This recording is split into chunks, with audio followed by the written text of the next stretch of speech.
Hello, everybody. My name is Nathan Long, president of Quest Trust Company. I hope you enjoy our educational series and hopefully they're helpful in you making the right decisions and related to your self-directed IRA.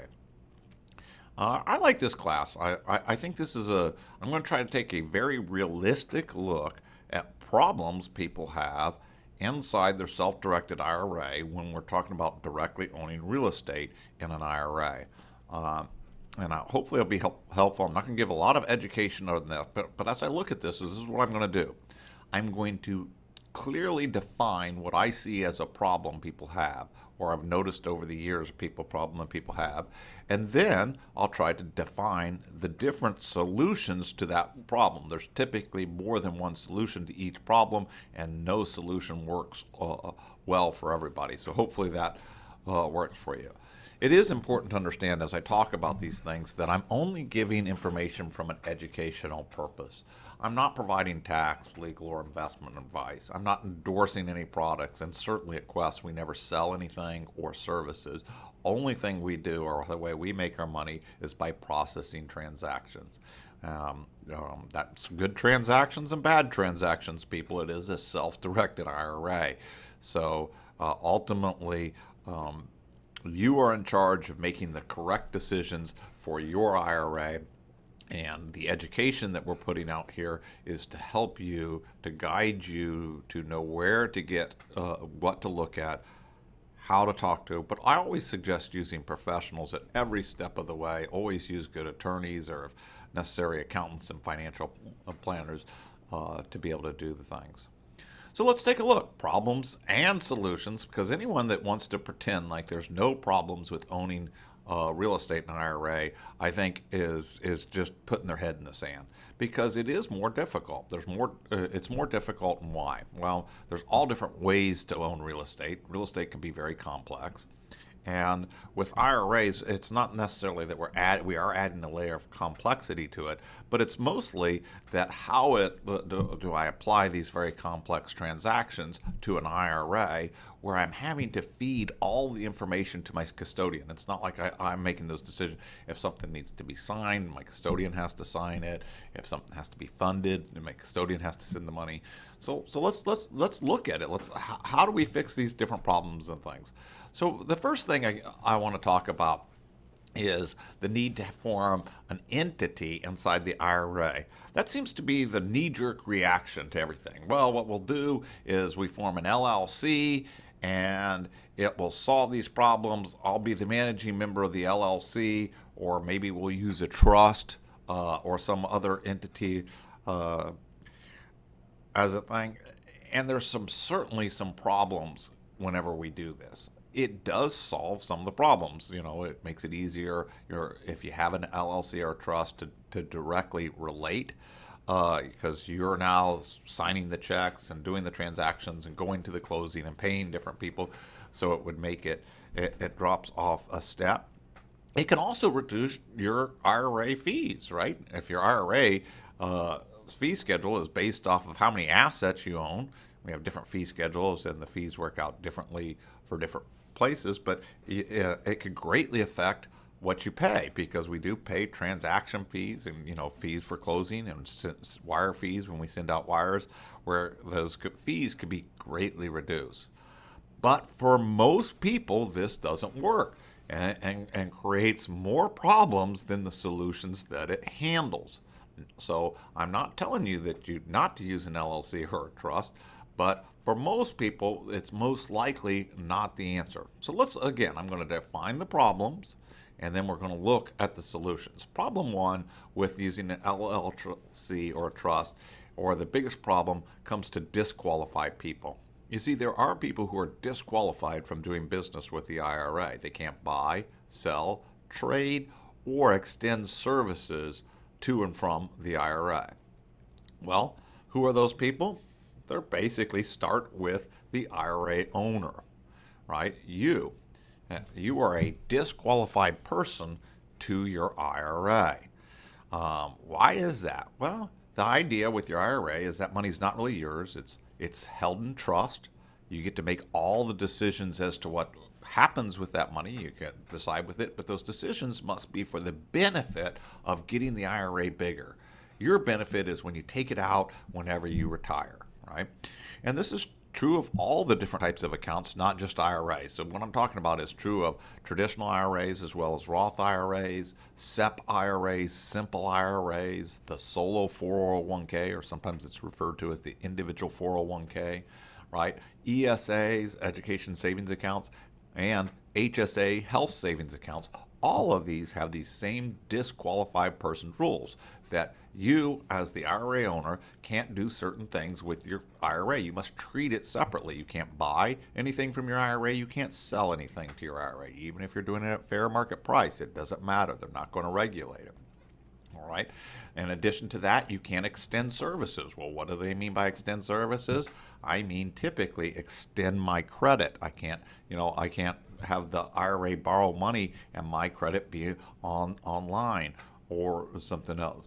And I can't receive a benefit either directly or indirectly from the investment make. Most of the time when we're talking about benefit, we're talking about money, but there could be other ancillary benefits. For example, if your IRA bought a house or an apartment complex, you couldn't go live in one of those apartment complexes, either rent-free or even if you're paying a fair market rent, you couldn't do it. You are completely a disqualified person to your IRA. Again, you can't buy, sell, trade, extend services, or receive a benefit directly or indirectly to your IRA. In addition to you, there are people who are equally disqualified. And this is where it gets us. Those people are basically you and your spouse, your lineal ascendants and descendants, your parents and children, their spouses, and here's the kicker, companies that those people own, control, manage, or highly compensated individuals thereof. So obviously, if we form an LLC, who cannot be the managing member? Well, it can't be you, and it can't be your spouse, it can't be your children, and it can't be your parents. And there lies the problem with most entities. Remember that the things that we can't do or restrictions are mostly related to the people, right? People can't buy, sell, trade, or extend services. There are investment restrictions, life insurance, and collectibles that really doesn't affect us. As far as restrictions on IRAs, the biggest one is the people restrictions and what they can't do. And this directly affects us as we start to form entities. So if we form an entity, the biggest problem that we have is we cannot be the managing member of that entity or a trust of the trustee. We can't be on the checkbook. We can't sign for that authority. There is the issue. I would argue that if you set up an LLC and you are the managing member, and I know there's a lot of people out there that's done this, right? But if you've done that, I would argue that is a prohibited transaction, and it could deem that your IRA was distributed in the year that it occurred, and all of the penalties that go along with that and taxes to that distribution on that year would apply to you, and it would affect your entire IRA, not just the single transaction. So I would avoid it at all costs. So there's the problem. If I form an LLC, I can't be the managing member of that LLC. What do I do? So that was me defining the problem. Let's go in to look at the solution. First one, let's go ahead and use an LLC just like you normally would. Just use a non-disqualified person to be the managing member. What you're looking for is somebody who is not on that disqualified person list. Let's go over it again. You, spouse, children and parents, their spouses, right? So could we put a brother or a sister in there? Apparently so. Certain cases, employees, friends, partners. If you can find somebody that you can trust to hold a checking account, be able to show up to the closings, to do the closings and stuff like that, and are not disqualified to the IRA as a person, we can put that person in as the managing member or the trustee of the trust, and that would typically solve the problem. They can direct the purchase of the property they receive, right? And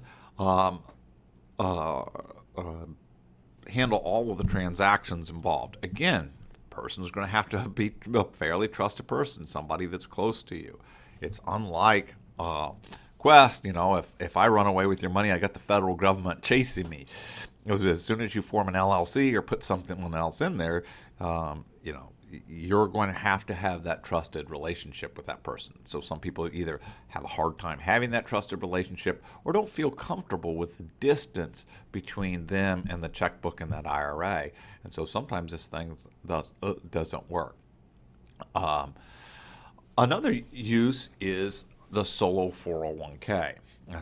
If you can qualify with a solo 401k, you can you can have checkbook control and even have an LLC or a trustee where you're allowed to be the trustee. There's an exception in this one type of account for this type of activity. So one of the biggest things is the use of a solo 401k. Now, if you do that, here's my caveat with 401ks. 401ks are phenomenal for owning real estate. Why? Well, there's two great reasons. Reason one is, like I said, checkbook control. You don't even need an LLC. You directly hang on to the checkbook and write your own checks and do your own stuff. Phenomenal. You can form an LLC or trust inside there, and you could be the trustee, or you could be the managing member inside a solo 401k. Phenomenal. You can also get an exemption against unrelated business income tax, which I'm going to talk a little bit further out in here. The problem is solo 401ks come with their own set of problems. Not everybody should have one. You have to legitimize that 401k, and basically you have to have self-employment income, and you can't have any common law employees. Look at our 401k class, or contact Rebecca Miller for more information about solo 401ks at Quest. Here's another problem. How do I handle repairs? I buy a property, and I go there, I have to do a rehab. What do I do? How do I handle repairs when I own a property inside my IRA? Well, for most people, I honestly think that if I'm going to be buying a house, going back to the LLC thing, if I'm going to be buying just one house, one rental property in my IRA, it really doesn't make sense to have a trustee or LLC. Quest is very efficient about closing on it. We can close on the property. Now I own the property. We can have our renters pay directly to the IRA. We have different forms of paying directly into IRA. But how is it that I can, pay my contractor or use my property manager? Well, honestly, we have a very extensive porthole that you can sign online, upload a property tax, a mortgage, a contractor bill onto it, and we will directly pay those people very, very easily. There's other ways you can do it. You can fax in a payment authorization letter or drop one off at the office, mail one, do whatever. But with our new online portal, it becomes very, very easy. And to encourage people to use the online portal, what we're doing now is waiving the fee. So right now, if you have a check cut to a contractor or send it ACH, it costs $5 to you as an account fee. We'll waive that $5 fee if you go ahead and use our expense pay portal. Most people who have been using it find it to be very, very easy, and you can upload and pay any bill in just a few minutes, and the contractor can pick up the check. You can mail it directly to him. You can have the checks mailed to you so that you can pass them out. You can wire money in, or you can send it by ACH. Very simple for most people to make those little payments that need to be made on different things, right? If you do run into a situation where you have to do a repair, there is this thing. You should never pay for money for a repair plan. Let's say you have an emergency and the toilet's leaking and you got to get the plumber over there to fix it. The ideal thing would be to have maybe a financial friend, a brother, or somebody who's not on the disqualified person list pay for that repair, then submit the bill in to us, and then we can reimburse them directly. Remember, we can never directly reimburse you for any repairs that you did. Technically, that would be a prohibited transaction, and we're required to report that. So it's always best for you to try to keep in mind that you want to keep yourself away from the checkbook in most situations, with, of course, that exception of the solo 401k I was just talking about. Problems, other ways are dealing with repairs.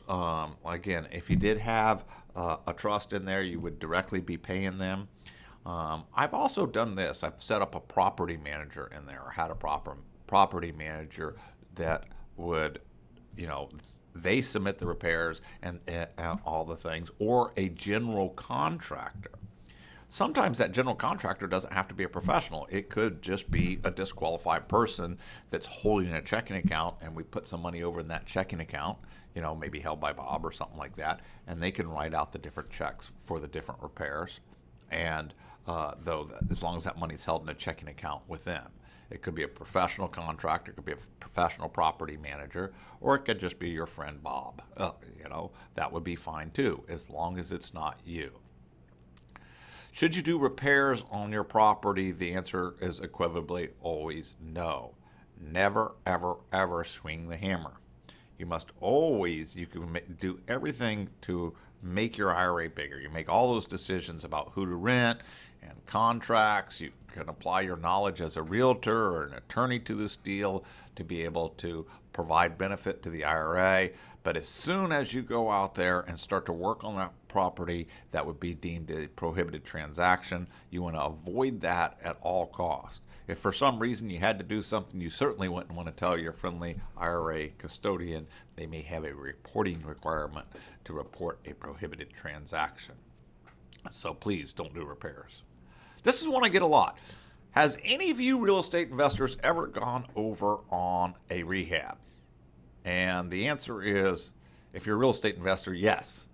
Otherwise, you're just pretending you haven't gotten there yet. Everybody always goes over on rehabs at something.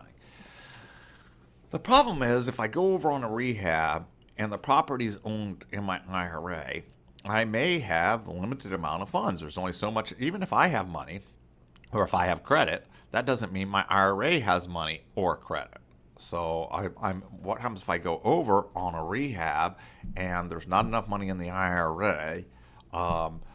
And what do I do? What can I do? I can't put my own money into the deal. That would create a prohibited transaction. So this is a problem I see a lot. Why? Because most rehabs cost more and take longer than most people estimate. And if you're not conservative enough with your number, you can run out of money in the IRA. So what is the solutions if this happens? First solution, call Quest and ask to speak to an IRA specialist before you do any of these things. Why? They often have ideas on how to move money in. Often you may have other types of accounts, maybe a 401k or a SEP IRA or an account laying around that you hadn't thought about, that you can do a transfer or a rollover into that account, or move some money in from some other type of existing account that you weren't aware of, right? Or you might be allowed to make a current year contribution, or if it's at the beginning of the year, you might even make a contribution for the prior year to be able to come up with enough money to make that money. So again, talk to an IRA specialist. That will help you do that, I think. A third thing, borrow from a non-recourse lender, right? Your IRA could still borrow money. It just can't be secured by you. I recently had a friend of mine who had plenty of financial friends. He ran out of money on IRAs. He says, what do? I say, just have one of your friends loan you $10,000, draft up a non-recourse letter, and pay him back at the end of the thing. And he was able to do that. It was very simple for him to solve his problem by borrowing non-recourse from a person that was not a disqualified person that was able to loan to his IRA.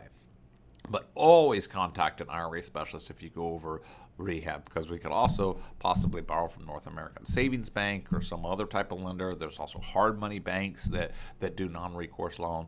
Talk to an IRA specialist for your specific problem is probably the best thing to do if you go over on a rehab. Don't panic. It does happen, and there's ways that we can normally figure out how to deal with it. How about this? I'm a realtor. Can I list the property yourself? I would say yes. I say that tentatively. I mean, I've never seen anyone get in trouble for it. I could see where you can make an argument that maybe you're providing services to your IRA, but really it's clear that you couldn't receive a commission. Or if you're an attorney and you drafted some documents, my wife often drafts documents for our IRAs. It doesn't mean that she can charge an attorney fee to do that. She can allow a benefit to receive into the IRA, like you could reduce the price of the house if you're, or something like that. But you can't receive any commissions. As soon as you receive any money from an investment your IRA makes, it becomes a prohibited transaction, and I wouldn't do that.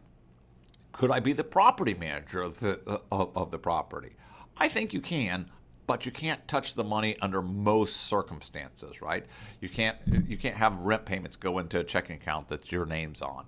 You can't do all that. We always, like I said, we have to always have that arm's length between you and the checkbook. Again, the exception being that solo 401k, which I've already talked about. But any of these other accounts, you should never, ever be touching the money. You always have a property manager in place, or have the checks directly deposited into the IRA. That's very simple to do. Again, we got an online portal that will help with that as well.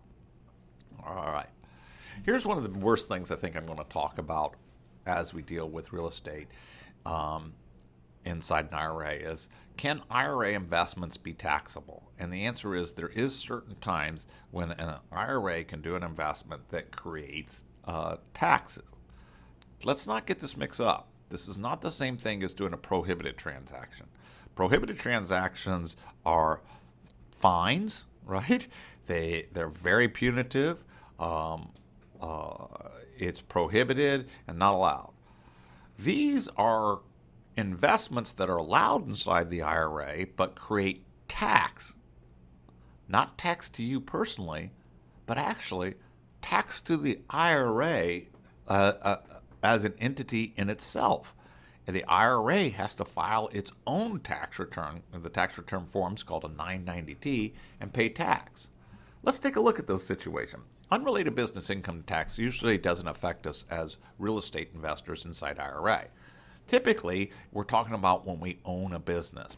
If we own a business in an IRA, let's say we had a popsicle stand, right, and it's owned by a Roth IRA, obviously I wouldn't be paying any of my taxes on that popsicle stand there. So basically I could sell my popsicles cheaper than some other business owner because I wouldn't be paying any income tax on the profit from those popsicles. Therefore, I'd have an unfair business advantage. Therefore, that doesn't work. If we own a business inside an IRA, that business is going to be, and the profits from it are going to be taxable. Well, buying and selling real estate typically isn't running a business. There are cases that it could be if I'm buying a whole bunch and things like that, but typically the owning the business part of it doesn't affect us as unrelated business income tax, except for one area, renting personal property.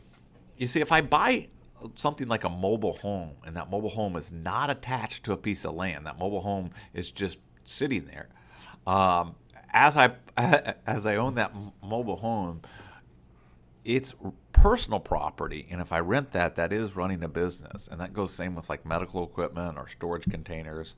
If we own that, it's not the fact that it's a mobile home. If the mobile home was on a piece of real estate, then that's real property, and that's not taxable. It's just simply if it was personal property. So those circumstances, but it's the second half of it that get us. It's debt finance rental income or debt finance capital gains. In other words, if I buy a house and that house has a loan on it, we already described that when we do that, the loan has to be non-recourse, but there are banks that specialize in non-recourse loans, like North American Savings Bank.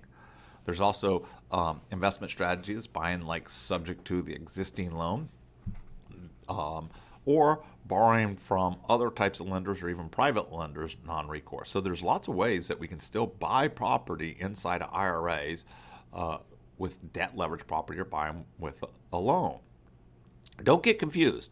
If I buy a house for cash, I don't have to pay any taxes. The only time I pay tax is if a property is debt leveraged or has a loan on the property. Okay? Let me try to explain it to you in a little bit of a story so that you guys get it. If I bought a property for $100,000, I didn't have $100,000, I have $40,000 in my IRA. If I put $40,000 down, went to North American Savings Bank, got a loan to purchase the rest of it for $60,000. So at the time that I purchased the property, I would be 60% debt leveraged. If I sold that property in one day, and and made $100,000. I sold it for $200,000. What would happen with that $100,000 profit? Well, 40% or $40,000 of it would be go to the IRA tax-free, and $60,000 of it would be subject to taxation. Well, what type of taxation? Well, in my story I just told, I sold it in one day, so I don't get to have capital gains treatment. If I had held it over a year, I could get the capital gains rate. But I didn't in my story. I had it for one day, so I have to pay ordinary income tax at trust rates on that amount. Well, trust rates, ordinary income tax, is the same as our tax rate, but it kind of gets to the top really fast. Somewhere around $12,000. It's at top rate, or 39% there. So you would pay a pretty good chunk out of that $60,000 to the IRS. And I always ask people, if you're alive in front of me, I'd say, well, would you do that deal? And everyone goes, no, I don't want to pay all that tax. But if you stop and think about my deal for a second, I started with $40,000. I got my $40,000 back in one day. I got an additional $40,000 tax-free, and then I had to split $60,000 with Uncle Sam, but that money came back to me tax-free as well. I would do that every day of the week. The real problem with my story is that it's not true at all. It's just there to demonstrate how unrelated business income tax works. If we could make $100,000 on a $100,000 house and sell it in one day, we'd all be rich, and you wouldn't be here listening to me right now. So that defines the problem. But truthfully, most people who buy property debt leveraged in their IRA aren't flipping. Most people I know that are doing it are buying long-term property, and they're hanging on to that property for a long period of time and then paying tax on either the debt leveraged part of the rental property, the rental income that's coming in, and when they sell the property, to the extent that it's debt leveraged, they're having to pay tax. So there's our problem with unrelated business income tax, or buying property with loans on it. I should also point out, this problem also exists in apartment complexes. If I buy an apartment complex and that apartment complex has a loan on it, even if I'm just a minor member, a passive investor, my investment through my IRA could be subject to unrelated business income tax as it's debt financed, even though there's an LLC or a corporation in there. But like I said, most people who are buying property debt leverage, they're buying property to rent, hang on to it for a long period of time. That same $100,000, I can buy 3 properties instead of 1 property. I have 3 times the appreciation, 3 times the rent, so forth and so on. Over time, it goes up. So what are the solutions to unrelated business income tax? One of the solutions is something that we normally don't even think about. It's depreciation. Matter of fact, I get this as an argument all the time from a financial planner or a CPA or someone. I'd say, I would never buy real estate in IRA because you don't get the use of depreciation. And depreciation is one of the most important parts of owning real estate. It's of investment real estate is getting that depreciation off there. And it's true, it can be a very powerful tax tool. But here's the problem when I talk to those people. It says, sir, the problem is I got this pile of money, and this pile of money isn't outside my IRA, it's inside my IRA. I have to invest it in something. And if I invest it in real estate, I get appreciation and cash flow, and I tend to do better than the way I invest in stocks because I don't know very much about it. So when I retire, I'd have a whole bunch of money if I invest in real estate, and if I invest in stocks, I wouldn't have very much. Isn't a whole bunch of money better than not having very, they've overthought the process or the use of it. And here's the reality of it. The reason why you can't use depreciation inside an IRA is because there's no taxes. Here's the miracle. As soon as these tax laws, these unrelated business income tax laws kick in, we can now use depreciation inside the IRA to push that taxation off to the future. There is something significantly different, though, about when we do this inside an IRA than when we do it outside the IRA. Matter of fact, it's magically different. Let me explain. You see, if I buy a rental property outside an IRA and I'm using depreciation to offset my income, it's really not making my taxes go away. What is it doing? It's pushing that taxation off to the future, because when I sell that property, I'm going to have to recapture those tax gains. Now I can do, an exchange and push that taxation off even further if I needed to. Let's jump back into the IRA world. We bought that property. Let's say we bought a property, $100,000. We are 60% debt leveraged. We finance that property. We're going along, and what are we doing? We're paying down that property as we go along. What you can do with is the magic part is that we're only taxed on our debt leverage percentage. So I was at 60%.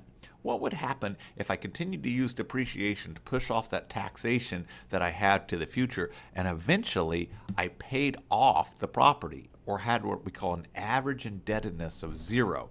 In other words, I haven't had any debt on the property for over a year.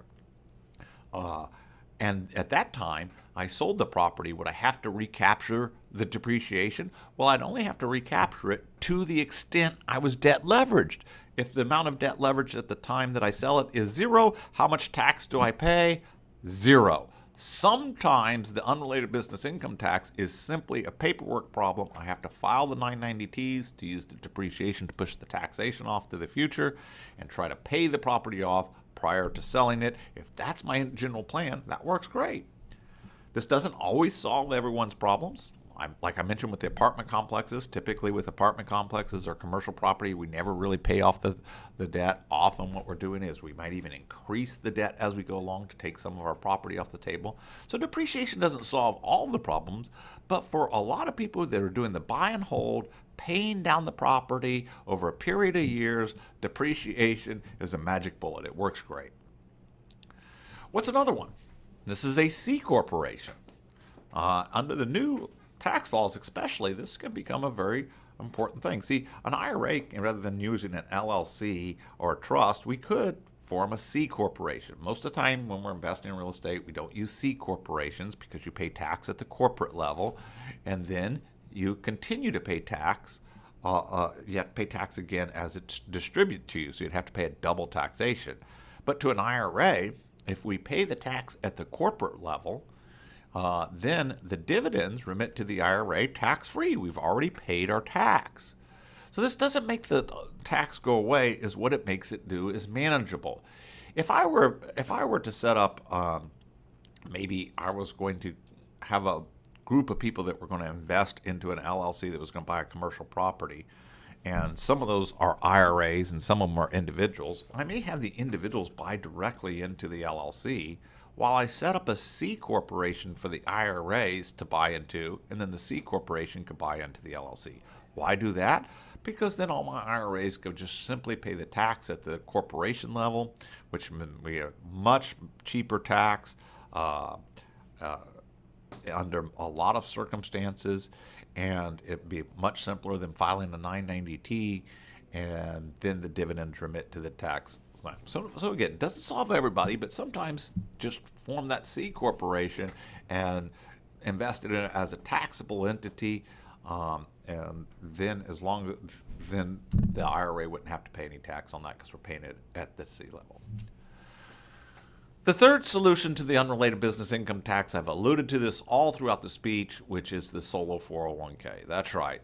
Solo 401k, you get a magic bullet. If you hold that same property and you're holding it, it does have to be over 1 year. So it can't be like for a flip, a short-term flip or something like that. But if we're holding it in a 401k for over 1 year, and it is real estate directly, debt leveraged asset real estate, aka a home with a loan on it inside your IRA, the tax just goes away.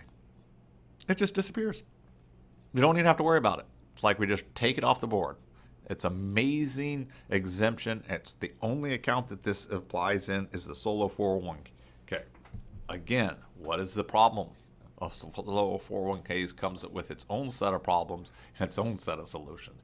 So if the solo 401k sounds like an answer to you, make sure that you educate yourself well about our 401ks. And again, talk to Rebecca.Miller at questtrustcompany.com. May help you to come up with a lot more money. But the biggest problem is legitimizing it. You have to actually have self-employment income and be able to show that on your tax return and make a current year contribution into a 401k, not just a rollover contribution.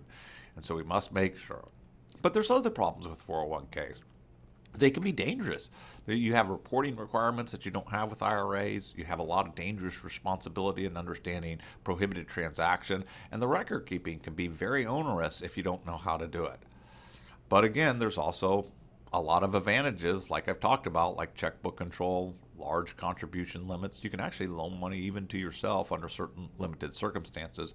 But my favorite is the exemption on unrelated business income tax. So that works well. Hopefully, this helps you to think about some of the problems that you may occur as you deal with IRAs and owning direct purchase of real estate. If these led to questions or you want to think about things, write me an email, Nathan@QuestIRA. Give us a call here, or just need me call and ask for any IRA specialist. They're all very well trained in this area and can definitely help you out. Thank you, and hopefully this has been a good educational show for you. Have a good evening.